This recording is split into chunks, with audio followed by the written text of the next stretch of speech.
Praise the Lord. ஆண்டவருடைய நாமத்திற்கு மகிமை உண்டாவதாக. Praise the Lord. Glory be to the name of the Lord.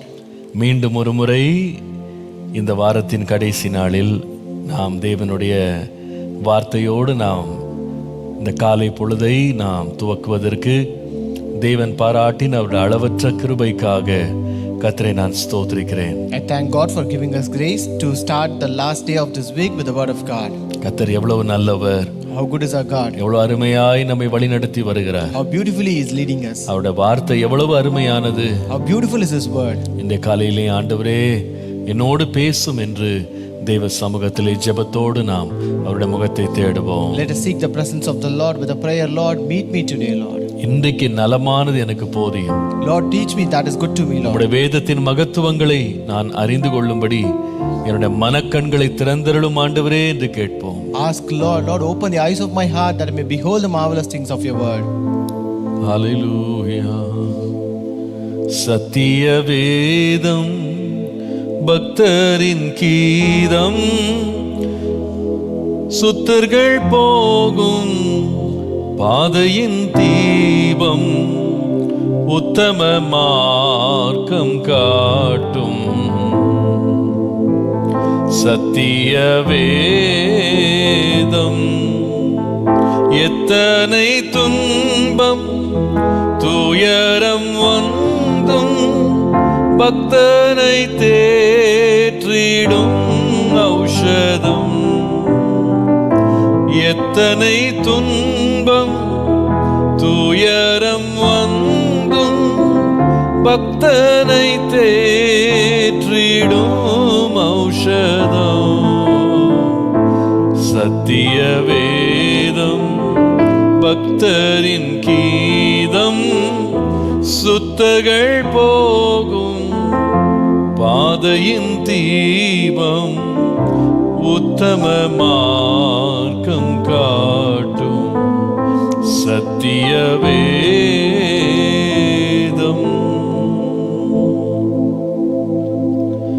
அன்பின் ஆண்டவரே, எங்களுடைய பாதையின் தீபமாக வெளிச்சம் தருகிற உம்முடைய வசனத்தை இன்றைக்கு எங்களுக்கு நீர் திறந்து தரும்படி நாங்கள் ஜெபிக்கிறோம். Loving Lord, we pray that you open your word which is a light to our path, Lord. இயேசுவே, Lord, உம்முடைய வார்த்தை எங்கள் இருதயத்தை தெளிவிக்கிறது ஆண்டவரே. Lord, your word is enlightening our hearts, Lord. இன்றைக்கு உம்முடைய வசனம் நலமான கிரியைகளை எங்கள் உள்ளத்திலே செய்வதாக. Let your word do good deeds in our hearts today, Lord. உம்முடைய சத்தத்தை நாங்கள் ஒவ்வொருவரும் கேட்கத்தக்கதாக எங்கள் செவிகளை திறந்தருளும் ஆண்டவரே. Open our ears that we may listen to your word today, Lord. உம்முடைய வல்ல நாமத்தை மகிமைப்படுத்தும். Glorify your great name. இயேசுவின் நாமத்தில் பிதாவே. In Jesus' name we pray. ஆமென்.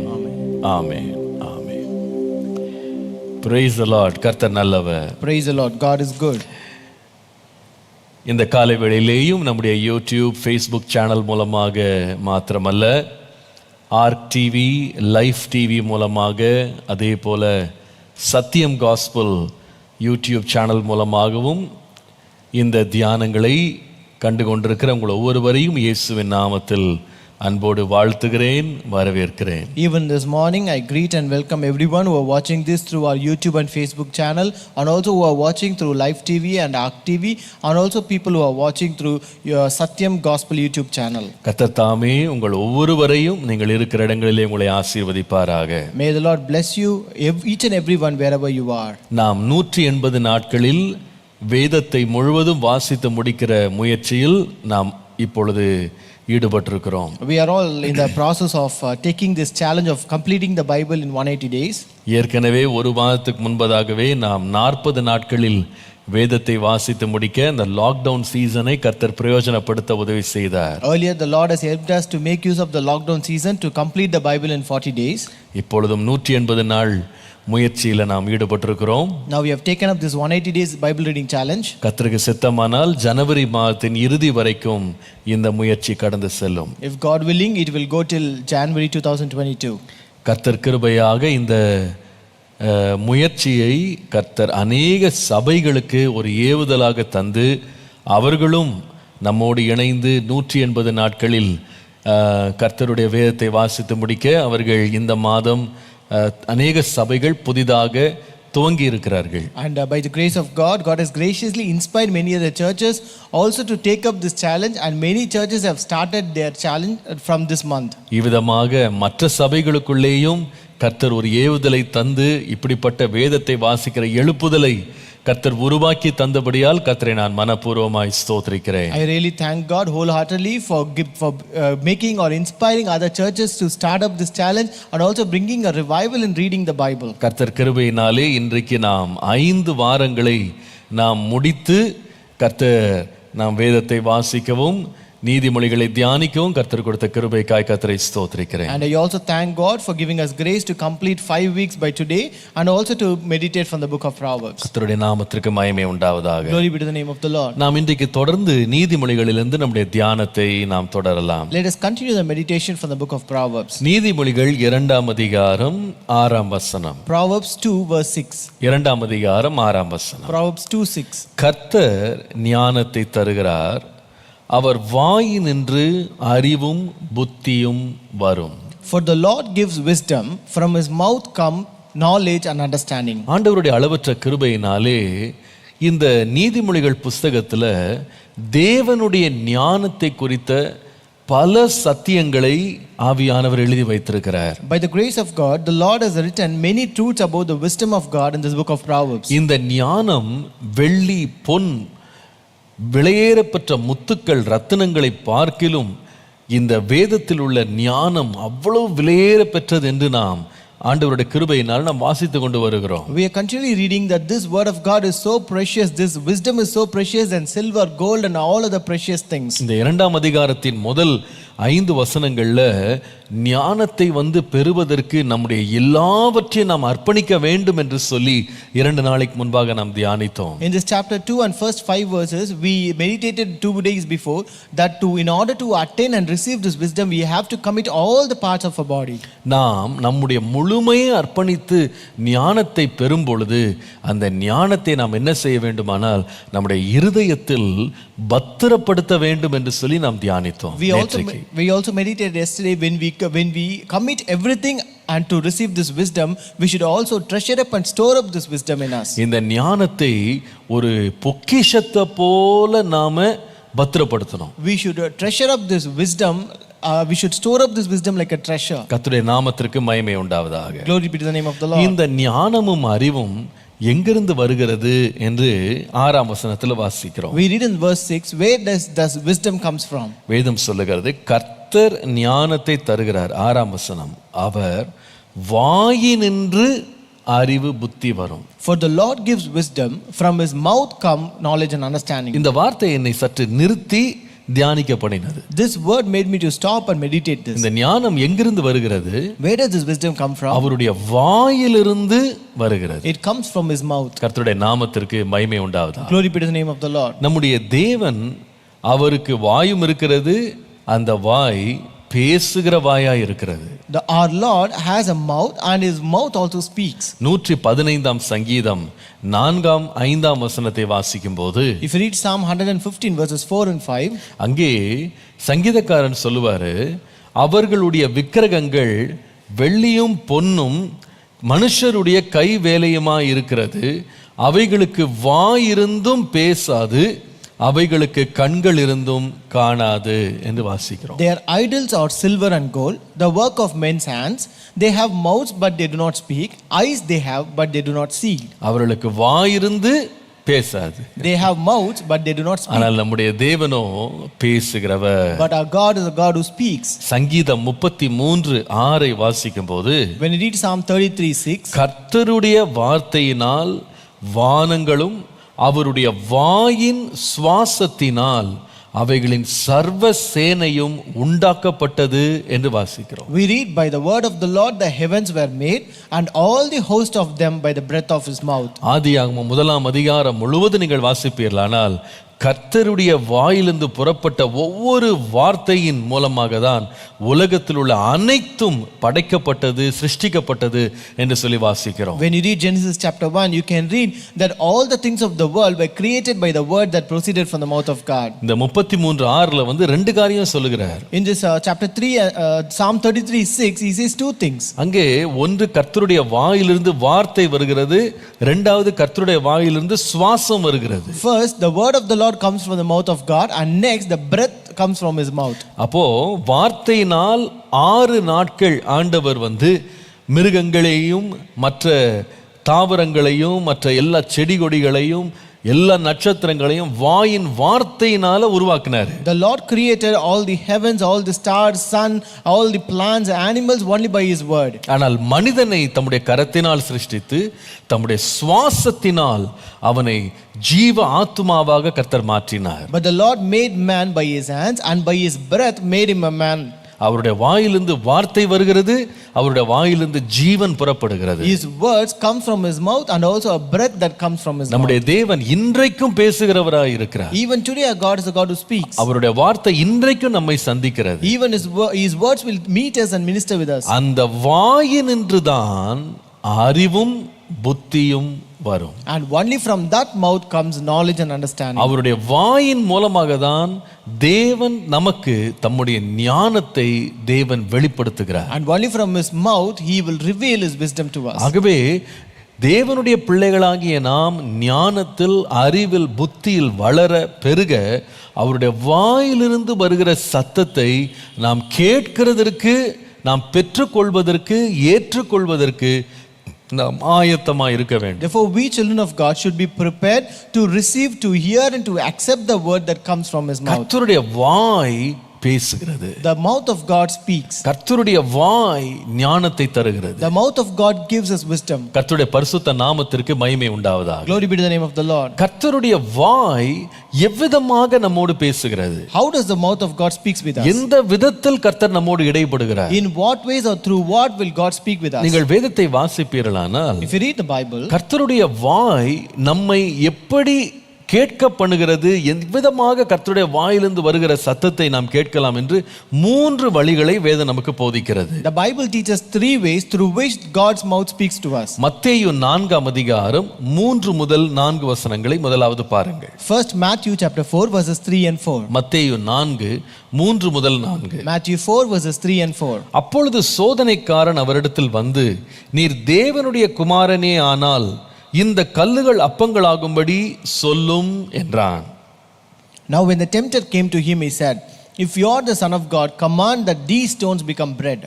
அவர் பிரதியுத்தரமாக, மனுஷன் அப்பத்தினால் மாத்திரமல்ல தேவனுடைய வாயிலிருந்து புறப்படுகிற ஒவ்வொரு வார்த்தையினாலும் பிழைப்பான் என்று எழுதியிருக்கிறதே என்று சொன்னார். But he answered and said, it is written, man shall not live by bread alone, but by every word that proceeds from the mouth of God. கர்த்தருடைய நாமத்திற்கு மகிமை உண்டாவதாக. Glory be to the name of the Lord. இந்த இடத்திலே கர்த்தருடைய வாயை பற்றி படிக்கிறோம். Here we read about God's mouth. அந்த வாயிலிருந்து என்ன புறப்படுகிறது என்று கேட்டால் கர்த்தருடைய வார்த்தை புறப்படுகிறது. The word of God is proceeding from the mouth of God here. கர்த்தருடைய நாமத்திற்கு மகிமை உண்டாவதாக. Glory be to the name of the Lord. சோதனைக்காரனாகிய பிசாசுக்கு இயேசு கொடுத்த பதில் இதுதான். அந்த வாயிலிருந்து புறப்படுகிற ஒவ்வொரு வார்த்தையினாலும் மனுஷன் பிழைக்க முடியும். This is the response that the Lord gave to the tempter Satan, that a man shall live by every word that proceeds from the mouth of the Lord. இதைதான் யோபு 23 12 வசனத்திலே அவர் சொல்லும் பொழுது, This is what when you read in Job chapter 23 and verse 12, அவர் சொல்லுகிறார், அவர் உதடுகளின் கற்பனைகளை விட்டு நான் பின்வாங்குவதில்லை, அவருடைய வாயின் வார்த்தைகளை எனக்கு வேண்டிய ஆகாரத்தை பார்க்கிலும் அதிகமாய் காத்து கொண்டேன் என்று சொல்வார். he says, I have not departed from the commandment of his lips, I have treasured the words of his mouth more than my necessary food. கர்த்தருடைய நாமத்திற்கு மகிமை உண்டாவதாக. Glory be to the name of the Lord. இவ்விதமாக தேவனுடைய வாயிலிருந்து புறப்பட்ட வார்த்தை, தேவனுடைய வாயிலிருந்து வருகிற வார்த்தை எப்படி நம்மை வந்து அடைகிறது? So how does this word of God that proceeds from the mouth of God reach us? 2 பேதுரு 1 முதல் 21. 2 Peter chapter 1 verses 20 and 21. 2 பேதுரு 1 20 முதல் 21. 2 Peter 1 verses 20 and 21. வேதத்தில் உள்ள எந்த தீர்க்க தரிசனமும் சுய தோற்றமான பொருளை உடையதாயிராதென்று நீங்கள் முந்தி அறிய வேண்டியது. தீர்க்க தரிசனமானது ஒரு காலத்திலும் மனுஷருடைய சித்தத்தினாலே உண்டாகவில்லை, தேவனுடைய பரிசுத்த மனுஷர்கள் பரிசுத்த ஆவியினாலே ஏவப்பட்டு பேசினார்கள் என்று வாசி. We read, knowing this first, that no prophecy of scripture is of any private interpretation, for prophecy never came by the will of man, but holy men of God spoke as they were moved by the Holy Spirit. அப்போ தேவனுடைய வாயிலிருந்து புறப்பட்ட வார்த்தையை ஆவியானவர் தேவ மனிதர்களை கொண்டு AV பேச வைத்தார். So the words that came out of the mouth of the Lord, the Holy Spirit moved the servant of God or the holy man of God and made them to speak it. அவர்கள் பேசினதை தேவன் இரக்கமாக கிருபையாக இன்றைக்கும் நம்முடைய காதுகளில் அது தொனிக்கும்படி ஆண்டவர் தம்முடைய பரிசுத்த வேதத்தில் அவைகளை எழுதி வைத்திருக்கிறார். And whatever they spoke that day, the Lord has enabled that we may also hear it and we may also read it. He has recorded that in the Holy Bible. ஆகவே தான் 2 தீமோத்தேயு 3ஆம் அதிகாரம் 16 லிருந்து 17 வாசிக்கும் போது, if you read 2 Timothy chapter 3 verses 16 and 17, வேத வாக்கியங்கள் எல்லாம் தேவ ஆவியினாலே அருளப்பட்டிருக்கிறது. all scripture is given by inspiration of God. தேவனுடைய மனுஷன் தேறினவனாகவும் எந்த நற்கிரியையும் செய்ய தகுதி உள்ளவனாகவும் இருக்கும்படியாக அவைகள் உபதேசத்துக்கும் கடிந்து கொள்ளுதலுக்கும் சீர்திருத்தலுக்கும் நீதியை படிப்பிக்குதலுக்கும் பிரயோஜனமாய் இருக்கிறது. And is profitable for doctrine, for reproof, for correction, for instruction righteousness, that the man of God may be complete, thoroughly equipped for every good work. அப்போ இங்க நல்ல விளங்கிக் கொள்ளணும். நீங்க You have to understand here, கர்த்தருடைய வாய் பேசுகிறது, the mouth of the Lord speaks. அந்த வாயிலிருந்து வருகிற வார்த்தைகளை தேவனுடைய மனிதர்கள் தேவ ஆவியினாலே ஏவப்பட்டு பேசுகிறார்கள். And that scriptures or the words that comes out of the mouth of God, that is being received by the holy men of God and were moved by the Holy Spirit and they speak out. அந்த பேசின வார்த்தைகளை தேவன் அவருடைய வாக்கியங்களாக தேவன் இன்றைக்கு நம்முடைய கரத்திலே எழுதி கொடுத்திருக்கிறார். ஏவப்பட்ட அவருடைய வார்த்தை. And those words that are being moved by the Lord is being written or recorded in the form of a scripture to us. இந்த தேவனுடைய வாயிலிருந்து புறப்பட்ட கர்த்தருடைய பரிசுத்த வேதத்தை ஒரு மனுஷன் ஏற்றுக்கொள்ளும் போது, அதை வாசிக்கும் போது அவனுக்கு என்ன உண்டாகிறது என்று கேட்டால் ஞானம் பிறக்கிறது. When a man of God accepts this word of God that proceeded from the mouth of God, that is given to us in the form of scriptures, then he will receive that wisdom. அப்ப முதலாவது கர்த்தருடைய வாய் எப்படி நம்மோடு பேசுகிறது என்று கேட்டால், So first, how does the mouth of the Lord speaks with us? தேவன் தம்முடைய பரிசுத்த வேதத்தின் மூலமாக நம்மோடு பேசுகிறார். God speaks through his holy scriptures. கர்த்தருடைய பரிசுத்த நாமத்திற்கு மகிமை உண்டாவதாக. Glory be to the name of the Lord. தம்முடைய பரிசுத்த வேதத்தின் மூலமாய் பேசுகிறார். God speaks through his holy scriptures. இது பரிசுத்த ஆவியினால் ஏவப்பட்டு எழுதப்பட்டது. This is being inspired by the Lord and it by the Holy Spirit and it is written by him. அவருடைய வாயிலிருந்து வந்த வார்த்தைகள் இங்கே அப்படியே நமக்காக எழுதப்பட்டிருக்கிறது. The words of his mouth are just written and recorded as such here. கர்த்தருடைய நாமத்திற்கு மகிமை உண்டாவதாக. Glory be to the name of the Lord. இந்த கர்த்தருடைய வேதத்திலிருந்து நாம் தேவனுடைய சத்தத்தை கேட்கும்போது நாம் ஒரு காரியத்துல கவனமா இருக்கணும். When we hear the voice of God from the scriptures, we should be very careful in one thing. அதுதான் அப்போஸ்தலனாகிய பேதுரு வந்து நம்ம எழுதினதை வாசித்தோம். That's what we read what Peter wrote here. வேதத்தில் உள்ள எந்த தீர்க்க தரிசனமும் சுய தோற்றமான பொருளை உடையதா இராதென்று நீங்கள் முந்தி அறிய வேண்டியதுன்னு சொன்னாரு. Knowing this first, that no prophecy of scripture is of any private interpretation. அவனவன் தனக்கு இஷ்டப்படி அதை வியாக்கியானம் பண்ணி புரிந்து கொள்றதுக்கு தேவனுடைய வார்த்தை என்பது மனிதன் எழுதின ஒரு புஸ்தகம் அல்ல. The word of the Lord is not a book that is written by a man that every person can interpret according to its own will. அவரவர்களுடைய வசதிக்கு ஏற்றபடி அவரவர்களுடைய விருப்பத்திற்கும் இச்சைக்கு ஏற்றபடி வேத வசனத்தை வந்து ஒரு கருவியா பயன்படுத்த கூடாது. You cannot use the word of God as a tool for your own lust, for your own interpretation, for your own convenient thing. அது எந்த நோக்கத்திற்காக எழுதப்பட்டதோ, ஆவியானவர் எந்த சித்தத்தோடு எழுதினாரோ அதற்கேற்ற விதமாய் தான் வேத வசனம் பகுத்து ஆராயப்பட வேண்டும். The scripture should be discerned and should be read and meditated only for the purpose in which it was written and for the and with what manner it is written. அப்பொழுதுதான் அது நமக்கு நன்மையை கொண்டு வரும். And only then it can fetch us good. பாருங்க, நீங்க ஒரு சமையல் சமைக்கிறீங்க வச்சுக்கிடுங்க. So for example, if you are cooking a dish, ஒவ்வொரு இன்கிரீடியன்ட், ஒவ்வொரு உணவு பொருளுக்கும் சமைக்க வேண்டிய ஒரு விதம்னு ஒன்று இருக்கு. There is a way to cook each and every ingredient. நீங்கள் அதை சரியா சமைக்கல அப்படின்னா அந்த ஆகாரம் உங்களுக்கு நன்மையா மாறாது, அந்த ஆகாரம் உங்களுக்கு குணமாக ஆரோக்கியமாக மாறாது. So if you don't cook it in that manner, that food will not become a healthy one to you. சில பேர் பாருங்க, சில ஆகாரங்களை அதிக வெப்பத்துல வைத்து அதில் உள்ள சத்துக்களை எல்லாம் எடுத்துருவாங்க. So many people will cook the food at a very high temperature and just extract all the nutrients from it. சில பேர் அந்த ஆகாரத்தை தீய வைத்து விட்டு என்ன பண்ணுவாங்கன்னா அது நன்மையை பதிலா தீமையை உண்டாக்க வச்சிருவாங்க. Some people will burn that food and they will bring evil instead of good from it. சில வேளையில பாத்தீங்கன்னா ஒரு ஆகாரத்தோடு இன்னொரு ஆகாரத்தை சேர்த்து சாப்பிட கூடாதுன்னு சொல்லுவாங்க. Sometimes they will say that you should not combine one food with another food. அந்த காம்பினேஷன் தப்பாகுமானா ஃபுட் பாய்சனிங் கூட ஆயிடும். If the combination is wrong, we may have to go through food poisoning. கர்த்தருடைய வேதமும் அதே போலதான். The Bible is also of same sort. அது நமக்கு ஒரு ஆகாரம் போல இருக்கிறது. It is like a food to us. அந்த ஆகாரத்தை தேவன் எந்த விதத்துல நாம் உட்கொள்ளணும்னு விரும்புறாரோ அந்த விதத்துல தான் நாம் உட்கொள்ளணும். So we should take that food only in the way that God wants us to take. சில வேத வசனங்களை சில பேர் ஒரு ஆகாரம் போல சமைத்து சாப்பிடணும், அப்பதான் அது நமக்கு சுகமா இருக்கும். Certain scriptures should be cooked like a food and then eat, only then it will be tasty and healthy to you. சிலத பச்சையா சாப்பிடலாம். Some you can eat as such raw. சிலது குக் பண்ணி தான் சாப்பிடணும். Certain you have to cook and eat. அத cook பண்ணி நீங்க கரெக்ட்டா பகுத்து பார்த்து எதை பிரிக்கணுமோ அதை பிரிக்காம நீங்க சாப்பிட்டீங்கன்னா அது உங்களுக்கு நிச்சயமா விஷமா மாறிடும். If you don't cook it properly, if you don't take away things that are not necessary from it and whatever necessary, then that will become a poison to you. அதனால ரொம்ப ஜாக்கிரதையா கர்த்தருடைய வேதத்தை கையாளணும். Therefore we should handle the word of God very carefully. அதுல ஒரு முக்கியமான ஒரு இன்கிரிடியன்ட் இன்னைக்கு நான் சொல்லி கொடுக்கிறேன். I want to teach a very important ingredient. தேவனுடைய வார்த்தை நமக்கு ஒரு ஆகாரம் போல நமக்கு ஞானத்தையும் புத்தியும் அறிவையும் தெளிவிக்க வேண்டுமானால், if the scripture of the Lord should come to us in the form of a food and reveal the wisdom and knowledge and understanding. ஏசாயா 34:16 வாசிக்கும்போது, Isaiah 34:16, கர்த்தருடைய புஸ்தகத்தில் தேடி வாசியுங்கள். Search from the book of the Lord and read.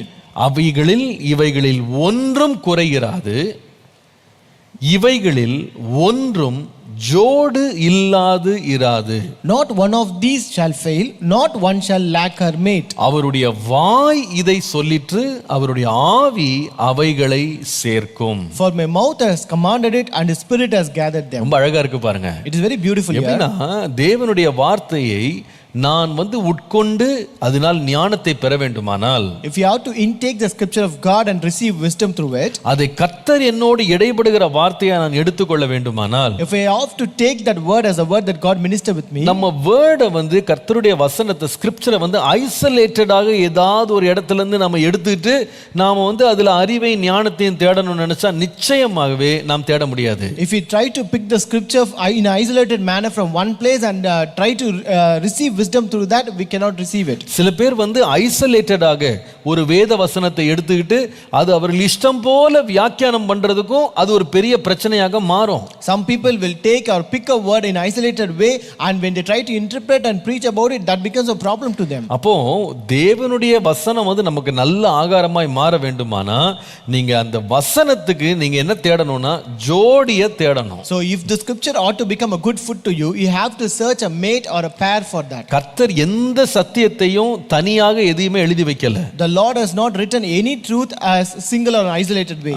அதனால தான் நீங்க வாசிக்கும் போது அந்த வசனம் சொல்லுகிறது அது ஒன்று கூட ஜோடி இல்லாம இருக்காது. That's what we read here, not one shall lack her mate. இது தேவனுடைய பிரமாணம், இது தேவனுடைய நியதி. So this is a commandment of God, this is the ordinance of God. நீங்க அதனால தான் இயேசு சொன்னார் பாருங்க, 2-3 சாட்சிகள் இல்லாமல் நீங்கள் எந்த காரியத்தை நீங்க உறுதிப்படுத்தவே கூடாது. That's why Jesus said you shall not confirm anything without 2 or 3 witnesses. அது வேதத்துக்கும் பொருந்தும். It is also applicable to Bible. எங்கேயோ ஒரு துண்டு வசனத்தை எடுத்துக்கிட்டு அதுல ஒரு முழு உபதேசத்தை கட்டுறது கள்ள உபதேசமாக மாறும். So if you just take one isolated verse and if you try to preach that becomes a false preaching. அந்த வசனத்தோடு ஜோடியை நாம் அல்ல ஆவியானவர் சேர்க்க வேண்டும். So the Holy Spirit, it is not us, but the Holy Spirit should join us or combine it with that pair and mate. ஒரு வேத வசனத்தை எடுத்து நாம் அதை விளங்கிக் கொள்ள முயற்சி செய்யும்போது ஆவியானவர் வேறு ஒரு ஜோடியான வசனத்தை கொண்டு வந்து அதை ஆமோதிக்க வேண்டும்.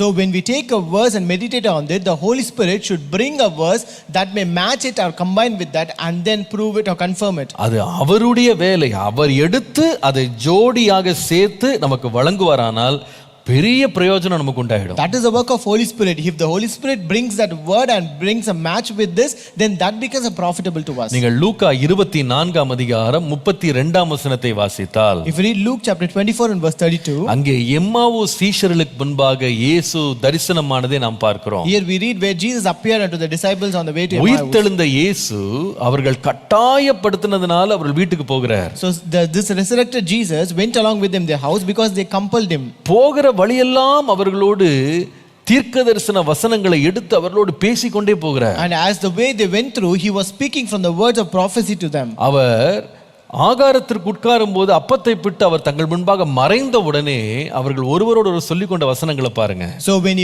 he sat with them to eat and when he broke the bread and gave them and when he disappeared, look at the words that they spoke here. அவங்க சொல்றாங்க, அப்பொழுது அவர்கள் ஒருவரை ஒருவர் நோக்கி, வழியிலே அவர் நம்மோடு பேசி வேத வாக்கியங்களை நமக்கு விளக்கி காட்டின பொழுது நம்முடைய இருதயம் நமக்குள்ளே கொழுந்து விட்டு எரியவில்லையா என்று சொல்லிக் கொண்டார்கள். And they said to one another, did not our heart burn within us while he talked with us on the road and while he opened the scriptures to us? ரொம்ப அழகா இருக்கு. It is very beautiful. வேத வாக்கியங்களை விளக்கி கொடுத்தார். He explained the word of God to them. ஆங்கிலத்துல அந்த வார்த்தை எப்படி பயன்படுத்தப்பட்டிருக்குன்னா வேத வாக்கியங்களை திறந்து கொடுத்தார்னு போட்டிருக்கு. Here it says that he opened the scriptures to them. இன்னொரு விதமா சொன்னா அதனுடைய சத்தியங்களை மறைபொருள்களை வெளிப்படுத்தி தந்தார். In other words, he revealed the mystery or the secret behind it. உலக ஞானத்தை வச்சுக்கிட்டு நாம வேத வசனத்தை நாம கற்றுக்கொள்ளலாம், புரிந்து கொள்ளலாம், அறிந்து கொள்ளலாம் நினைத்தா அது முடியாது. If you think when you have the worldly knowledge and wisdom and if you can understand the word of God, that is not possible at all. தேவன் மனுஷனுடைய மொழியை தம்முடைய வார்த்தையை கொண்டு வர தேவன் பயன்படுத்தி இருக்கிறார் என்பதில் சந்தேகமே இல்லை. And it is no doubt that God has used the language of men to bring the holy scriptures to us. ஆனால் மனிதன் பேசுகிற மொழியில வேத வசனம் வந்துட்டதுனால இது மனுஷனுடைய வார்த்தை நம்ம எடுத்துக்கொள்ள முடியாது. Since this word of God and the scripture have come in the form or language of men, you cannot accept that this is the word of that. இதை நாம் விளங்கிக் கொள்வதற்கு ஆவியானவருடைய துணை இருந்து அவர் ஒன்றோடு ஒன்று ஜோடி சேர்த்து அவர் அந்த வசனத்தின் விளக்கங்களை நமக்கு பிட்டு தரும்போது அது நமக்கு ஒரு ஆகாரமாக மாறிடும். But when we have the help of the Holy Spirit and when he finds a mate of words with us and he joins us and gives us that words and break that word to us and give us, and that becomes a great food for us. அப்பொழுது நம்முடைய இருதயம் கொழுந்து விட்டு எரியத்தக்கதான ஒரு ஜீவனையும் ஒரு உற்சாகத்தையும் எழுப்புதலையும் நமக்குள்ள கொண்டு வரும். And that will bring a great revival, a great burning within us that our heart will burn without because of it. ஆவியானவருடைய முழு கிரியைக்கு நீங்க ஒப்பு கொடுங்க. You have to commit yourself fully, full work of God. நீங்க நிறைய பேர் ஒருவேளை அறியாமல் என்ன பண்ணுவாங்கன்னா ஆரம்ப காலங்கள்ல ஒரு கேலண்டர்ல ஒரே ஒரு துண்டு வசனத்தை எடுத்துக்கிட்டு அதுதான் தங்களுக்கு கிடைச்ச வார்த்தைன்னு போயிடுவாங்க. Today many people are unaware in the initial stages. They will just take a verse from the calendar and they consider that is the verse and the promise that they receive. உண்மை, தேவனுடைய வார்த்தை எல்லாமே பிரயோஜனம் உள்ளதுதான். So it is true that every word of God is profitable to us. ஆனா அது உங்களுக்கு ஆகாரமாய் மாற வேண்டுமானால், கர்த்தருடைய வாயிலிருந்து வருகிற வார்த்தையை உங்களுடைய இருதயத்தை போஷிக்க வேண்டுமானா நீங்க என்ன செய்யணும்னா ஆவியானவருக்கு இடம் கொடுத்து அவர் ஜோடி சேர்த்து உங்களோடு அவர் அதை பேசும்படியாக நீங்க இடம் கொடுப்பீர்களானா அழகா நம்மளுக்கு போதிப்பார். So but if you want that word of God that proceeds from the mouth of God to be in your heart, then if you give room for the Holy Spirit to come with you, to minister with you and to find the mate of that word for you, and that he will give do it for you. இப்படிப்பட்ட கிரியைகளை ஆவியானவர் நம்முடைய வாழ்க்கையில செய்யறதுக்கு ரெண்டு முக்கியமான காரியம் இருக்கு. There are two important things that we need for the Holy Spirit to work with us. ஆண்டவர் ஜோடி சேர்த்து காம்பினேஷனை கொடுத்து நம்மளுக்கு ஆண்டவர் ஆகாரமா மாற்றணுமானா, if God ought to make it as a food by giving the combination of the word. அதாவது நீங்க carrot நல்ல ஆகாரம் தான். Carrot is a good food. ஆனா அந்த கேரட்டை நம்ம சமைத்து சாப்பிடுறோம். எப்படி சாப்பிடுறோம்னா வேறு சில பொருட்களோடு அதை சேர்த்து போட்டு அதை சமைச்சு சாப்பிடும்போது அவ்வளவு ருசியா மாறிடும். But when you cook that carrot using by adding other ingredients along with that, that becomes more tasty. அதே போலதான் தேவனுடைய வார்த்தையையும் ஆண்டவர் ஜோடி சேர்த்து அழகா நம்மளுக்கு போதிக்க வேண்டுமானா ரெண்டு முக்கியமான காரியங்களை நீங்க கவனிக்கணும். In a similar way, when the Holy Spirit ought to bring a mate of the word and combine the word and give you, there are two important things that is necessary. முதலாவது வந்து First, I would say delight in the word of the Lord. சங்கீதம் 1:2. Psalm 1:2. கர்த்தருடைய வேதத்தில் பிரியமாயிருந்து இரவும் பகலும் அதிலே தியானமாயிருக்கிற மனுஷன். But his delight is in the law of the Lord, and in his law that he meditate day and night. அப்போ முதலாவது தேவன் ஆவியானவர் நம்மோடு இடைப்பட்டு நம்மளை வந்து ஜோடி சேர்த்து அதை ஒரு ஆகாரமா மாற்றணும்னா முதலாவது நமக்குள்ள உண்டாக வேண்டியது வேத வசனத்தை குறித்த பிரியம். The first thing, if the Holy Spirit ought to minister with us and bring a combination of words to us and speak to us, the first thing that we require is delight in the law of the அந்த Lord. வாஞ்சை பாருங்க, கர்த்தருடைய வசனத்தை பற்றிய வாஞ்சை நம்மளை என்ன பண்ணணும்னா ஆவியானவரோடு இசைந்து மற்றவைகளையும் தேட பண்ணும். So when we have this delight and desire, it will help us to seek the scriptures along with the Holy Spirit. வசனத்தை வந்து வாஞ்சை இல்லாம கூட வாசிக்கலாம், வாஞ்சை இல்லாம நம்ம வந்து வசனத்தோட உட்கார்ந்து இருக்கலாம். You can also read the word of God without delighting, and also you can sit with the word of God without desiring for it. ஆனா ஆண்டவர்ட்ட நீங்க கேட்கணும், ஆண்டவரே உம்முடைய வசனத்தை குறித்த ஒரு வாஞ்சை எனக்கு தாரும். But we have to ask the Lord, Lord, give me a desire for this word of God. அந்த வாஞ்சை என்ன செய்யும்னா ஆவியானவர் நம்மோடு கிரியை செய்யறதுக்கு இடம் கொடுக்கும். And this delight will give room for the Holy Spirit to minister with us. இரண்டாவது, Second, நீங்கள் அப்போஸ்தலர் 17ஆம் அதிகாரம் 11ஆம் வசனத்தை நீங்கள் வாசிப்பீர்களானால் Acts chapter 17 and verse 11. அங்கே பெரேயாவில் இருந்த சபையாரை குறித்து வாசிக்கிறோம். Here we read about the church in Berea. அந்த பெரேயா பட்டணத்தார் மனோவாஞ்சையாய் வசனத்தை ஏற்றுக்கொண்டு காரியங்கள் இப்படி இருக்கிறதா என்று தினம்தோறும் வேத வாக்கியங்களை ஆராய்ந்து பார்த்தார்கள். These were more fair-minded than those in Thessalonica, in that they received the word with all readiness and searched the scriptures daily to find out whether these things were so. So முதலாவது நான் சொன்னேன் delight in God's word அப்படின்னு சொன்னேன். கர்த்தருடைய வேதத்தின் மேல பிரியமா இருங்க. First I told you, delight with the God's word. அப்ப ஆவியானவர் உங்களை வசனத்தின் ஆழங்களுக்குள்ள கொண்டு போவாரு. Then the Holy Spirit will take you to the deeper depths of the word of God. நமக்கு மனம் இல்லாமல் போகுமானா கர்த்தர் நடத்த மாட்டார். If we don't have heart, the Lord will not lead us. நல்லா கவனிங்க. Listen carefully. நீங்க வந்து வேதத்தின் மகத்துவங்களை புரிந்து கொள்ளணும், அதனுடைய உண்மையான அர்த்தங்களை புரிந்து கொள்ளணும்னா அதன் மேல் ஒரு வாஞ்சை இருக்கணும். If you ought to understand the greatness of the scriptures and also the great things of the word, you must have a desire and delight in it. நமக்கு மனம் இல்லாமல் போனா கர்த்தர் கிரியை செய்ய மாட்டார். If you don't have a desire and a heart, the Lord will not work out. அவர் வாசல்ல இருந்து கதவை தான் தட்டுவார், நாம மனப்பூர்வமா திறந்தாதான் உள்ள வருவார். He can only knock the door, but if you open it wholeheartedly, only then he can enter in. அவர் யாரையும் கட்டாயப்படுத்தி எதுவும் செய்ய மாட்டார். He will not do anything by force to anybody. நீங்க சும்மா உட்கார்ந்துட்டு இருந்தீங்கன்னா வசனம்லாம் வெளிப்பாடு வராது. If you just sit idle, you will not receive the revelation of the கர்த்தர் word. பேசினா பேசட்டும்னு உட்கார்ந்து இருக்க கூடாது. You should not just sit, let the Lord speak. If he wants, let him speak ன்னு சொல்லக்கூடாது. You should say, speak Lord, for your servant listens. ஆண்டவரே சொல்லும், அடியேன் கேட்கிறேன் அப்படின்னு நீங்க மனதை திறந்து நீங்க கேட்கிற வரைக்கும் அவர் பேச மாட்டாரு. Until you say, speak Lord, your servant listens, he will not speak to you. எத்தனையோ வார்த்தைகள், எத்தனையோ சத்தங்கள் உங்களுக்கு கேட்கலாம். You may hear many voices, many words. சாமுவேலே சாமுவேலேன்னு கூப்பிடுற சத்தம் கேட்கும். You might also listen the voice which calls you Samuel, Samuel. ஆனா அதற்கு பின்பாக இருக்கிற செய்தி, கர்த்தருடைய வாயிலிருந்து வருகிற வார்த்தையை நீங்க கேட்கணும்னா நீங்க ஒரு வார்த்தையை சொல்ல பழகணும். நீங்க ஒரு வார்த்தையை நீங்க வந்து உங்க வாழ்க்கையில அனுபவமா வச்சிருக்கணும். கர்த்தாவே சொல்லும், அடியேன் கேட்கிறேன் அப்படின்ற ஒரு மனோ வாஞ்சை ரொம்ப முக்கியம். But if you ought to listen to the message or the word that comes out of the mouth of God after that word, then you should have a desire to ask and say, Lord, speak Lord, your servant listens. இந்த பெரேயாவில் உள்ள கிறிஸ்தவர்கள் மனோ வாஞ்சையாய் கர்த்தருடைய வார்த்தையை வந்து அவங்க தேடினாங்க. So these people who were in Berea, they received the word of God with all readiness. மனோ வாஞ்சை, with all willingness. கர்த்தருடைய நாமத்திற்கு மகிமை உண்டாவதாக. Glory be to the name of the Lord. மனோ வாஞ்சை மாத்திரம் இல்ல, நாட் ஒன்லி டிசையர்.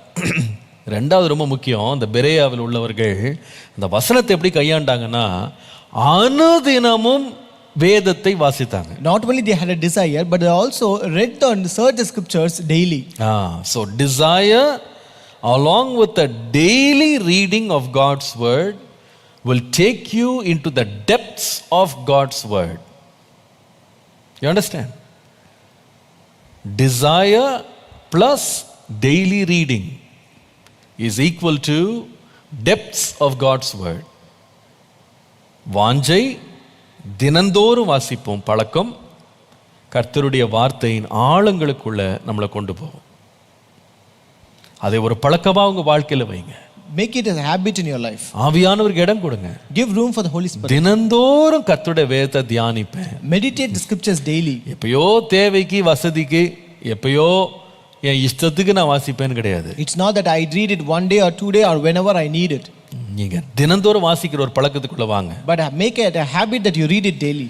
நம்ம சரீரம் நல்லா சுகமா இருக்கிறதுக்கு தினந்தோறும் சாப்பிடுறோம்ல. We eat daily so that we should be healthy, right? வேத வசனம் நம்முடைய ஆத்துமாவுக்கு ஆகாரம். This word of God is a food to our heart. அதையும் தினந்தோறும் நம்ம வாசித்து தினந்தோறும் அதை தியானித்து தினந்தோறும் அதோடு நீங்க பழக்கப்படுவீர்களானா கர்த்தருடைய வாய் சொல்லுகிற சத்தத்தை நீங்க கேட்டுக்கொள்வீங்க. Therefore, if you daily read the word of God and also meditate it daily, then you will become, and when you acquaint with the scriptures daily, then you can listen to the word of God. இன்னைக்கு நிறைய பேர் கர்த்தர் தான் பேசுறாரா பிசாசு பேசுறானான்னு ஒரே குழப்பத்திலே தான் இருக்காங்க. Today many people still are in the confusion whether it is God who is speaking or it is Satan.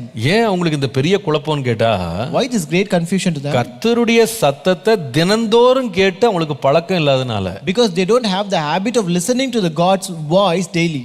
அவங்க என்னைக்கோ ஒரு நாள், அவங்க வருஷத்துக்கு ஒரு நாள், மாசத்துக்கு ஒரு நாள், வாரத்துக்கு ஒரு நாள்னு சொல்லி அவங்க வசனத்தை இப்படி வாசிக்கிறதுனால கர்த்தருடைய சத்தம் என்ன சத்துருவனுடைய சத்தம் என்னன்னு அவங்களால பகுத்து பார்க்க முடியல. Since they read the scriptures once in a while, once in a month, once in a week, once in a year, they could not discern whether it is a voice of God or voice of Satan. வாரத்துல ஒரு நாள் கர்த்தருடைய வார்த்தையை கேட்டு 6 நாள் வெறும் மனுஷ வார்த்தைகளை கேட்டுட்டு இருந்தா எப்படிங்க நம்மளால கர்த்தருடைய வார்த்தை இதுதான் சொல்லி கரெக்டா டிசைன் பண்ண முடியும்? So if you listen to the word of God only one day in a week, and when you listen to the word of men all other 6 days, how can you discern that this is the word of God? அனுதினமும் வாஞ்சையோடு கர்த்தருடைய வேத எழுத்துக்களை வாசிங்க. அதன் மூலமாய் கர்த்தருடைய வாய் நம்மோடு பேசும் பொழுது உண்டாகிற ஞானத்தை நீங்கள் அடைவீர்கள். And read the word of God daily with a desire for the scriptures, and you can feel and see the mouth of God speaking that to you. கர்த்தருடைய நாமத்திற்கு மகிமை உண்டாவதாக. Glory be to the name of the Lord. அப்ப கர்த்தருடைய வாயிலிருந்து வருகிற வார்த்தையினால் ஞானம், அறிவு, புத்தி உண்டாகும் என்று சொல்லும் பொழுது அந்த வாயினுடைய வார்த்தை எங்க வெளிப்படுதுன்னு கேட்டா கர்த்தருடைய வேதத்துல வெளிப்படுது. So when you say this wisdom and understanding and knowledge comes out of the mouth of God, so this mouth of God speaks through his scriptures. கர்த்தருடைய நாமத்துக்கு மகிமை உண்டாவதாக. Glory be to the name of the Lord. இந்த கர்த்தருடைய வாய் என்று சொல்லுகிறது எப்படி நம்மோடு பேசுகிறது? How does the mouth of God speaks with us? அப்போ முதலாவது சொன்ன தேவனுடைய பரிசுத்த வேத எழுத்துக்களால் நம்மோடு அவருடைய வாய் பேசுகிறது. First I told you God's mouth speaks through his holy scriptures. இரண்டாவது எபிரேயருக்கு எழுதின நிருபம் 1ஆம் அதிகாரம் முதல் 2 வசனங்களை பாருங்க. Hebrews chapter 1 first 2 verses. பூர்வ காலத்தில் பங்கு பங்காகவும் வகை வகையாகவும் தீர்க்கதரிசிகள் மூலமாய் பிதாக்களுக்கு திருவுளம் பற்றின தேவன் இந்த கடைசி நாட்களில் குமாரன் மூலமாய் நமக்கு திருவுளம் பற்றினார். God who at various times and in various ways spoke in time past to the fathers by the prophets, as in these last days spoken to us by his son. கர்த்தருடைய நாமத்திற்கு மகிமை உண்டாவதாக. Glory be to the name of the Lord. இரண்டாவது ஆண்டவர் எப்படி நம்மோடு தம்முடைய வாயை கொண்டு பேசுகிறார் என்று சொன்னால் தேவன் தம்முடைய குமாரனை கொண்டு நம்மோடு பேசுகிறார். Second, how does God speak through his mouth? God speaks through his son. தம்முடைய குமாரனை கொண்டு நம்மோடு பேசுகிறார். God speaks through his son. First, his mouth speaks through the scriptures. Number 2, his mouth speaks through his son. அவருடைய குமாரன் மூலமாய் பேசுகிறார். Second, his mouth speaks through his son. நம்முடைய தேவ குமாரனாகிய இயேசு கிறிஸ்து இன்றும் பேசுகிறார். Our Lord, the Son of God, it speaks even today. அவர் இந்த உலகத்திற்கு வருகிற பொழுது பேசுகிறவராய் வந்தார். When he came to this world, he came as a Lord who speaks. அவருடைய சத்தத்தை ஜனங்கள் கேட்டார்கள். The people heard his voice. அவருடைய வாயிலிருந்து வந்த கிருபை உள்ள வார்த்தைகள் அவருடைய வாழ்க்கையை சந்தித்தது. The gracious words that came out of his mouth met the people. இப்படி யாரும் ஒருவன் நம்மிடத்தில் இப்படி பேசினதே இல்லை என்று ஜனங்கள் கேட்டாங்க. And people also heard saying that no one has spoken in such a manner to us. நீங்கள் உயிர்த்தெழுந்த இயேசுவை குறித்த தரிசனத்தை அப்போஸ்தலனாகிய யோவான் பரலோக பரலோகத்திலே தேவ தரிசனத்திலே கண்ட பொழுது, So when Apostle John saw in vision that about the resurrected Jesus, வெளிப்படுத்தின விசேஷம் 1ஆம் அதிகாரம் 12 13 நீங்கள் வாசிக்கும் போது, if you read Revelation chapter 1 verses 12 and 13, அங்கே வாசிக்கிறோம், 7 பொன் குத்து விளக்குகளையும் அந்த 7 குத்து விளக்குகளின் மத்தியிலே நிலையங்கி தரித்து மார்பருகே பொற்கச்சை கட்டியிருந்த மனுஷகுமாரனுக்கு ஒப்பானவரை கண்டேன் என்று சொல்லி வாசிக்கிறோம். we read, then I turned to see the voice that spoke with me, and having turned I saw 7 golden lampstands, and the midst of the 7 lampstands one like the son of man, clothed with a garment down to the feet and girded about the chest with a golden band. அப்போ இங்கே மனுஷகுமாரனாகிய இயேசு கிறிஸ்து அங்கே நின்று கொண்டிருக்கிறார். So here the son of man Jesus Christ was standing there. நீங்கள் தொடர்ந்து அந்த தரிசனத்தை வாசிப்பீர்களானால், If you continue reading the vision, 16ஆம் வசனம் பாருங்க. verse 16, தமது வலது கரத்திலே 7 நட்சத்திரங்களை ஏந்தி கொண்டிருந்தார். அவர் வாயிலிருந்து இருபுறமும் கருக்குள்ள பட்டயம் புறப்பட்டது. He had in his right hand 7 stars. Out of his mouth went a sharp two-edged sword. அதன் அர்த்தம் என்னவென்றால், What does it mean? தேவனுடைய வார்த்தை.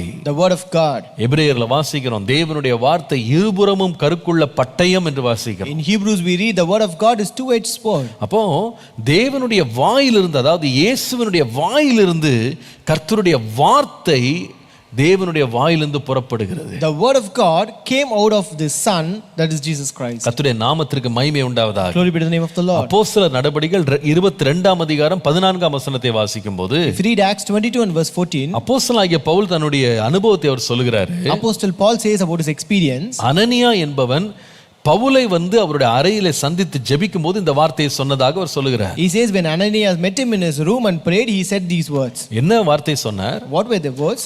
நம்முடைய முன்னோர்களின் தேவனுடைய திருவுளத்தை நீ அறியவும், நீதிபரரை தரிசிக்கவும், அவருடைய வாய் மொழியை கேட்கவும் அவர் உன்னை முன்னமே தெரிந்து கொண்டார். The God of our fathers has chosen you that you should know his will and see the just one and hear the voice of his mouth. அவருடைய திருவாய் மொழியை நீ கேட்க வேண்டும். You should hear the voice of his mouth. அதற்காகவே உன்னை தெரிந்து கொண்டார். He has chosen you for that. அப்ப தேவனுடைய திருவாய் மொழி எப்படி பவுல் கேட்டார்? So how did Paul hear the voice of the mouth of Jesus? எப்படி கேட்டார்? How did he hear? இயேசுவின் மூலமாக, Through Jesus. அவருடைய குமாரனாகிய கிறிஸ்துவின் மூலமாக, Through his son Christ. கர்த்தருடைய நாமத்திற்கு மகிமை உண்டாவதாக. Glory be to the name of the Lord. பவுலே பவுலே சவுலே சவுலே நீ துன்பப்படுத்துகிற கிறிஸ்து நானே என்று இயேசு நேரடியாக பேசினார். Jesus spoke straightly saying, Saul, Saul, I am the Jesus whom you persecute. அவருடைய வாழ்க்கையெல்லாம் பார்த்தீங்கன்னா பல முறை இயேசு நேரடியாக ஒரு வெளிப்பட்டு பேசினது நீங்க பார்க்கலாம். And even in his life you can see many times Jesus revealed directly to him and spoke with him. நான் நினைக்கிறேன்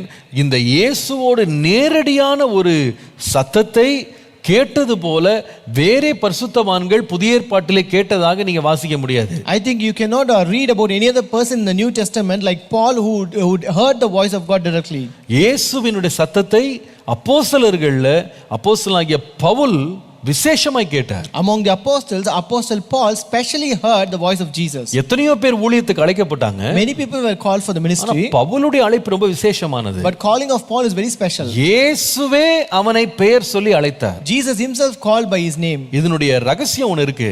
There's a secret behind it. என்ன ஏன் இப்படி இயேசு அவனை மாத்திரம் நேரடியாக பார்த்து பெயர் சொல்லி கூப்பிட்டாரு? Why did Jesus met him directly and call him by his name? தீமோத்தேயுவை அப்படி நீங்க படிக்க முடியாது. You cannot read about Timothy like that. நீங்கள் ஒனேசிமுவை கூட அப்படி படிக்க முடியாது. Even you cannot read about Onesimus like that. அங்கெல்லாம் பாத்தீங்கன்னா பவுல் சொல்றார், நான் தான் இவர்களை பெற்றேன் சொல்றார். சுவிசேஷத்தினால் நான் பெற்றேன். There Paul says I begot them through scripture in the gospel. அப்ப தீமோத்தேயிட்ட ஆண்டவர் பவுலை கொண்டு பேசுறாரு, ஒனேசிமுட்ட பவுலை கொண்டு பேசுறாரு. ஆனா பவுல்ட்ட இயேசுவே நேரடியா பேசினாரு. But for Timothy and Onesimus God used Paul to speak to them, but unto Paul Jesus himself spoke directly. இதுல என்ன ரகசியம் இருக்கு அப்படினு கேட்டிங்கனா, What is the secret behind this? உங்களுக்கு தெரியும், நீங்கள் சுவிசேஷ புத்தகங்கள்ல வரும்போது இயேசு தம்முடைய 12 சீடர்களை அவர் தெரிந்து கொள்ளும்போது வேற யாரையும் அனுப்பி அவங்களை கூப்பிடல, நேரடியாக அவர்களை பெயர் சொல்லி அவர் தம்முடைய ஊழியத்துக்கு அழைத்தார். You know very well in the book of Gospels when Jesus chose his disciples, 12 disciples, he went directly to them and called by them. He did not send someone to choose them. ஆனால் இந்த 12 பேர்ல ஒருவன் யூதாஸ்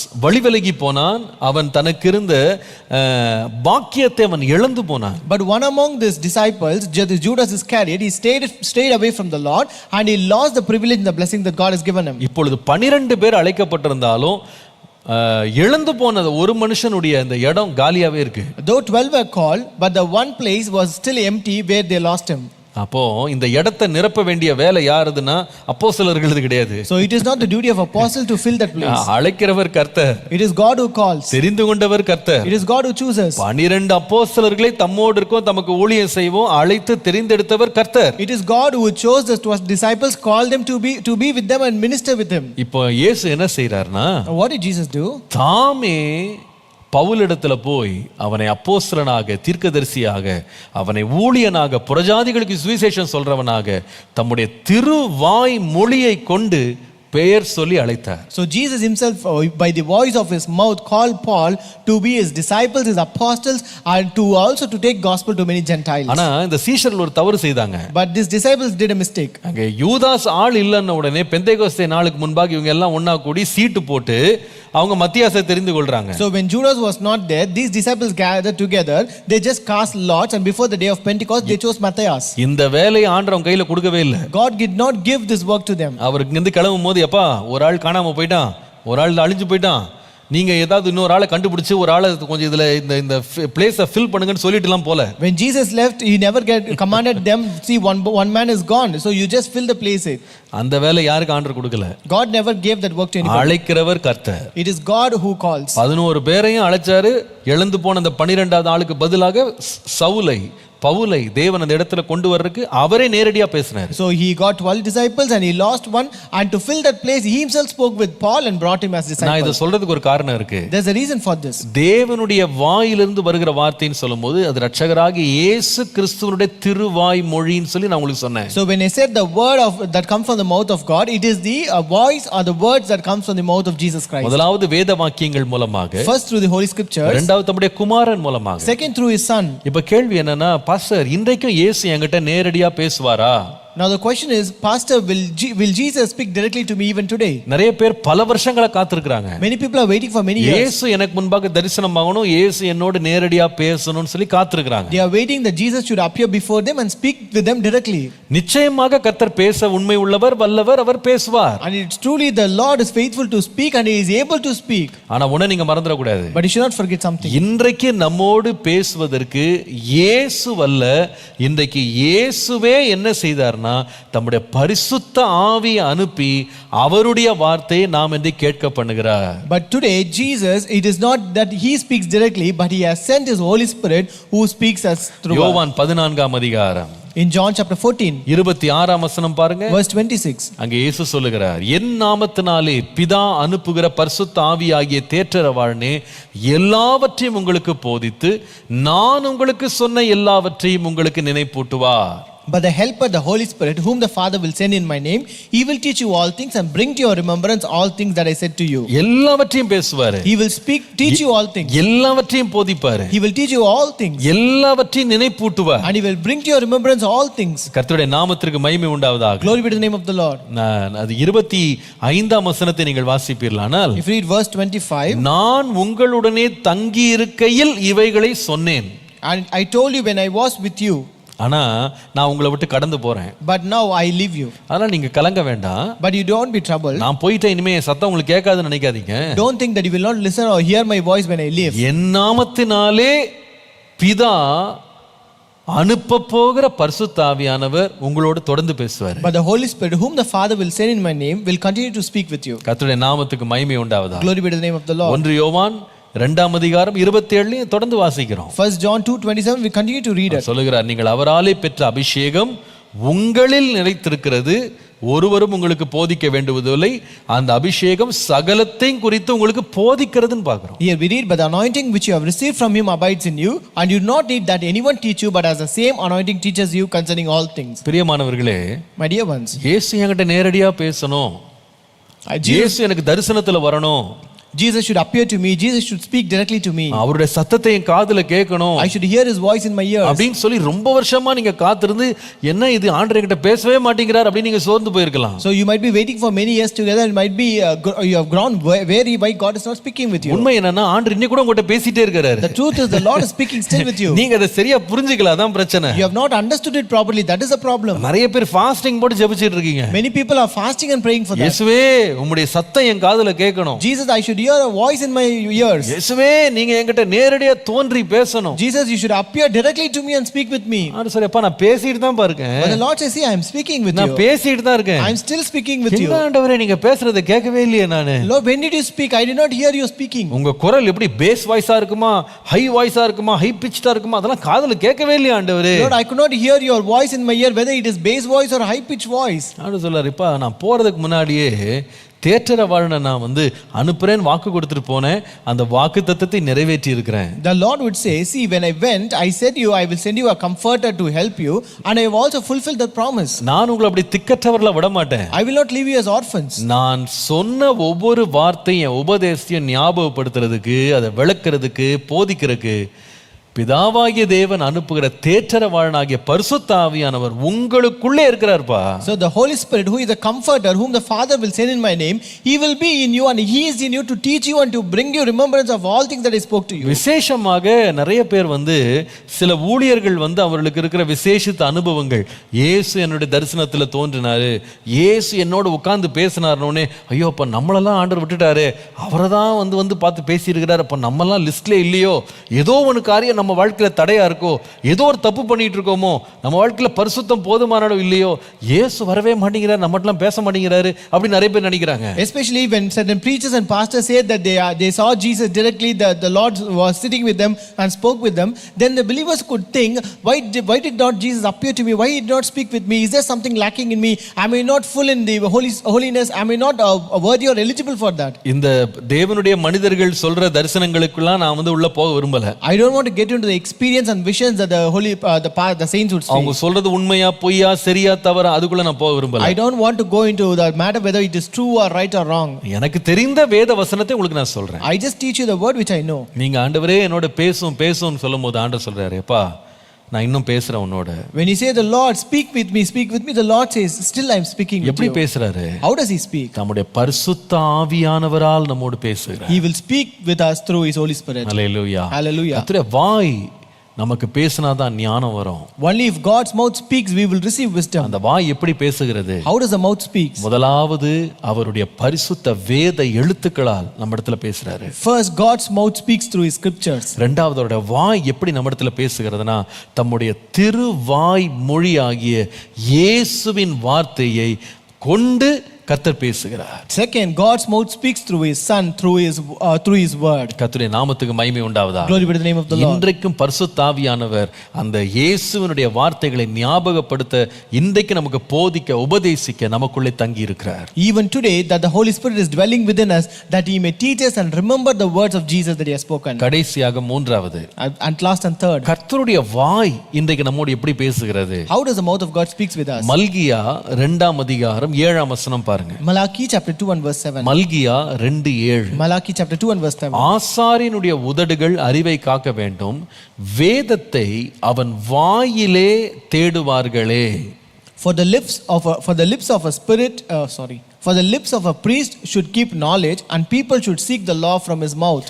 அவன் சேனைகளுடைய கர்த்தருடைய தூதன். For he is the messenger of the Lord of hosts. அவன் சேனைகளின் கர்த்தருடைய தூதன். For he is the messenger of the Lord of hosts. நல்லா கவனிங்க. Listen carefully. First, God's mouth speaks to us through his scriptures.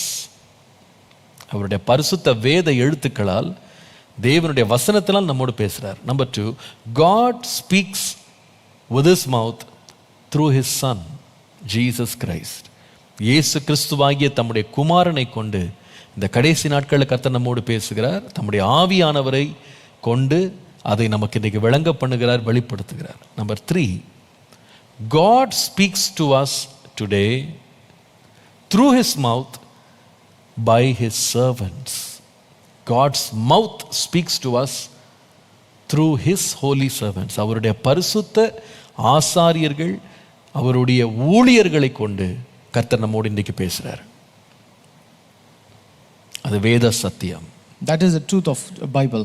எவ்வளவு அழகா இருக்கு. How beautiful it is. இன்றைக்கும் நாம் விளங்கிக் கொள்ளத்தக்கதாக தேவனுடைய வாய் அவருடைய ஊழியர்களை கொண்டு பேசுகிறார். Even today God's mouth speaks through his servants that we may understand it. அவன் சேனைகளின் தேவனுடைய கர்த்தருடைய தூதன், He is the messenger of the Lord of hosts. கர்த்தருடைய நாமத்துக்கு மகிமை உண்டாவதாக. Glory be to the name of the Lord. அநேக சம்பவங்களுக்கு நான் காட்ட முடியும். I can show you many incidents in 2 நாளாகமம் 35ஆம் அதிகாரம் 22ஆம் வசனம் பாருங்க. 2 Chronicles chapter 35 verse 22. யோசியா ராஜாவை பற்றி வாசிக்கிறோம். We read about King Josiah. யோசியா தன் முகத்தை அவனை விட்டு திருப்பாமலும் நேகோ சொன்ன தேவனுடைய வாயின் வார்த்தைகளுக்கு செவி கொடாமலும் அவனோட யுத்தம் பண்ண வேஷம் மாறி மெகிதோவின் பள்ளத்தாக்கில் யுத்தம் பண்ணுகிறதுக்கு வந்தான்னு பார்க்கிறோம். Nevertheless, Josiah would not turn his face from him, but disguised himself so that he might fight with him, and did not heed the words of Necho from the mouth of God. So he came to fight in the valley of Megiddo. அது நீங்க கவனிக்க வேண்டிய வார்த்தை. The word that you have to notice here. நேகோ சொன்ன தேவனுடைய வாயின் வார்த்தை.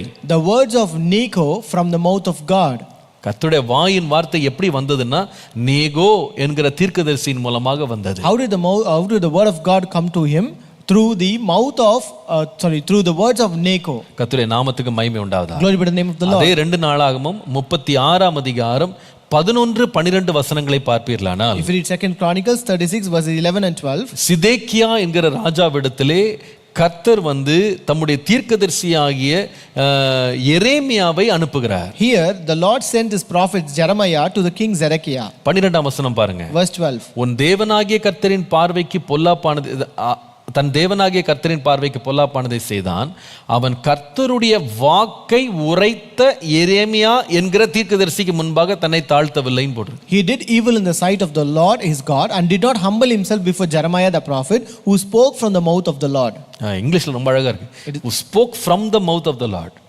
கர்த்தருடைய வாயிலிருந்து பேசிய எரேமியா தீர்க்கதரிசின்னு போட்டிருக்கு. It is written Jeremiah the prophet who spoke from the mouth of the Lord. என்ன அழகா இருக்கு பாருங்க. How beautiful it is. கர்த்தருடைய வாய் பேசுகிறது. The mouth of the Lord speaks. எப்படி பேசுகிறார்னா, How does he speak? தம்முடைய ஊழியர்களை கொண்டு பேசுறார். He speaks through his servants. பாருங்க, லூக்கா 16ஆம் அதிகாரம் வருவீர்களானா, If you come to Luke chapter 16, நீங்கள் 27ல இருந்து 31 வசனங்களை குறித்துக் கொள்ளுங்க. note down verses from 27 to 31. அங்கே லாசருவையும் அந்த ஐஸ்வரியமானையும் குறித்த ஓமானத்தை இயேசு பேசுகிறார். Here Jesus spoke about the parable of the rich man and Lazarus. அங்கே அந்த லாசருவை ஆபிரகாமை பார்த்து இந்த ஐஸ்வரியவான் கதறான், நீங்க லாசருவை தயவு செய்து கீழே அனுப்புங்க, இந்த பூமிக்கு திரும்ப உயிரோடு அனுப்புங்க, ஏனென்றா எனக்கு 5 சகோதரர் இருக்காங்க, அவங்க இந்த வேதனையுள்ள இடத்துக்கு வரக்கூடாதுன்னு சொல்லுகிறான். So here the rich man cries unto Abraham saying that send this Lazarus to my father's house because I have 5 brothers that they should not come to this place of torment.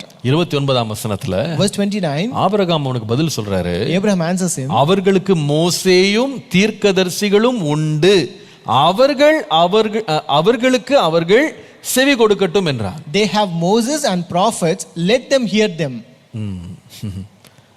அப்போ ஜனங்கள் செவி கொடுக்கறதுக்குன்னு ஆண்டவர் ஒரு சத்தத்தை இன்னைக்கு கொடுக்கிறாரு. So even today God gives certain voice for people to listen. அது யார் மூலமாய்? Through whom? தம்முடைய ஏற்படுத்தப்பட்ட தேவனுடைய ஊழியர்கள் மூலமா கர்த்தர் பேசுறாரு. God speaks to us through his servants. இன்றைக்கும் ஆண்டவர் நம்மோடு பேசுறாரு. Even today the Lord speaks with us. நம்ம உட்கார்ந்து இருக்கிற அறைகள்ல நம்மோடு பேசுறாரு. The Lord speaks in the place or rooms where we are. அவருடைய வேத வசனங்களை எடுத்து தம்முடைய தாசர்களை ஏவி ஆண்டவர் அதை வியாக்கியானம் கொடுத்து அதை ஆயத்தம் பண்ண வைத்து தேவன் நமக்கு பரிமாறுறாரு. He will stir up his servants to read the word of God, meditate and also speak through them. கர்த்தருடைய நாமத்துக்கு மகிமை உண்டாவதாக. Glory be to the name of the Lord. இது கர்த்தருடைய வாயிலிருந்து வருகிறது என்று நாம் எப்படி அறிகிறோம்னா, அந்த ஆசாரியனுடைய வாயில தேவனுடைய வார்த்தை இருக்கிறது. How do we know that this comes from the Lord? It's because the word is in the mouth of the servant. சுயமாய் பேசுகிறது இல்ல. He does not speak on his own. கட்டுக்கதைகளை அவிழ்த்து விடுறது இல்ல. He do not speak all the fables. தேவையில்லாத கிழவிகள் பேச்ச பேசுறது இல்ல. He will not speak all the fables and old stories. எந்த ஊழியனுடைய வாயில கர்த்தருடைய வார்த்தை இருக்கோ அந்த வாயை கொண்டு கர்த்தர் பேசுறாரு. So whichever servant has the mouth of words of God, the Lord uses that servant to speak his word. எந்த வாய் மனுஷனுக்கு பிரியமாய் பேசாமல் தேவனுடைய இருதயத்தில் உள்ளதை கள்ளங்கபடம் இல்லாமல் தைரியமாய் பேசுகிறானோ அந்த ஊழியனுடைய வாயை கொண்டு கர்த்தர் பேசுறாரு. Whichever mouth will not speak false thing or the thing that are pleasing to men but speaks the word of God alone, God uses that mouth and the servant's mouth to speak to people. எந்த வாய் சத்தியத்தை மறைக்காமல் சத்தியத்துக்கு சாட்சியாய் பேசுகிறதோ அந்த வாயை கொண்டு கர்த்தர் பேசுறாரு.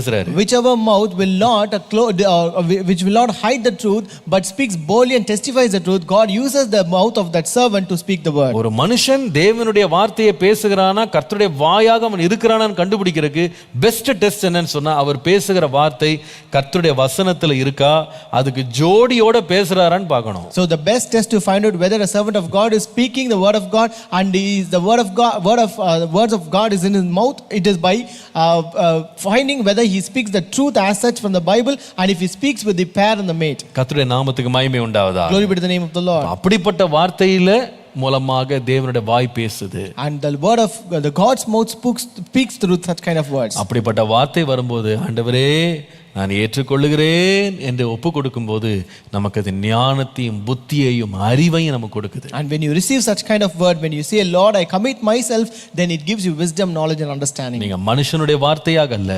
தேவனுடைய வார்த்தையாக ஏற்றுக்கொள்ளுங்க. Accept it not like a word of men, but accept it as a word of God. Hallelujah. Hallelujah. அப்போ அது ஞானம் கொடுக்கும்.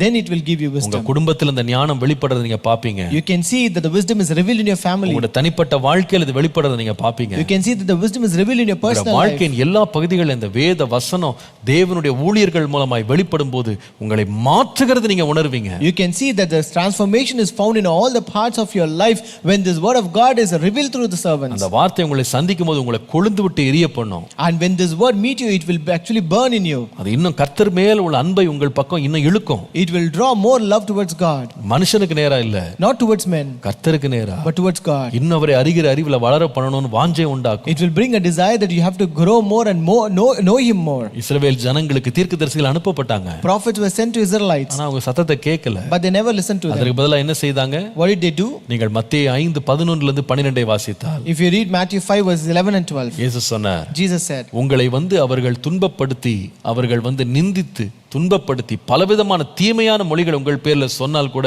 நீங்கள் பாக்கியவான்களா இருக்கிறீங்கன்னு நினைங்க.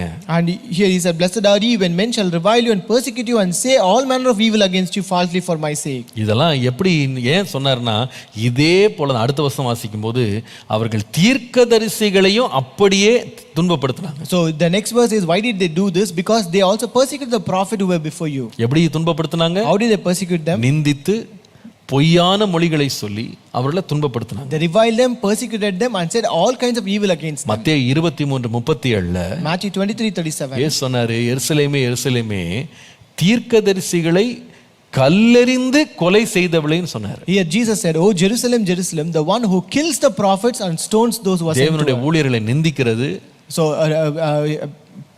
mocking the servants of God, தேவனுடைய ஊழியர்களை பொய்யாய் பழி சொல்வது, accusing falsely about the servants of God, அவர்களை கல்லெறிந்து கொல்லவும் செய்தது. and also they stoned the servants of God to death. ஆகவே தேவனுடைய வாய் அவர்கள்ட்ட பேசினாலும் அது பிரயோஜனம் இல்லாம போயிடுச்சு. Therefore though the word of God, the God's mouth spoke with them, it was of no use to them. அவர்களுக்கு ஞானத்தையோ அறிவையோ அது கொடுக்கவே இல்லை. It did not fetch them wisdom or knowledge.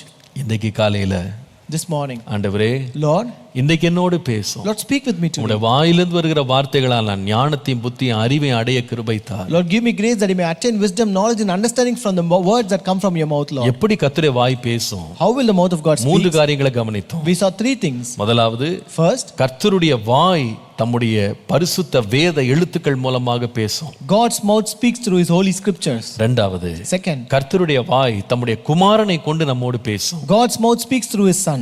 மூன்றாவது, third, கர்த்தருடைய வாய் தம்முடைய பரிசுத்த ஊழியர்கள் மூலமாய் நம்மோடு பேசும். God's mouth speaks through his holy servants. கர்த்தர் அந்த வார்த்தைகளை கேட்டு ஞானமடைய கிருபை தருவாரா. May the Lord give us grace that we may listen to those words and attain knowledge. கர்த்தரை நோக்கி பார்ப்போம். Let us look unto the Lord. பேசும் பேசும் ஜெபம் செய்யும் போது ஆண்டவா பிரியமானதை இப்போ காட்டும் செய்ய ஆயத்தம். ஆண்டவா பிரியமானதை இப்போ காட்டும் செய்ய ஆயத்தம்.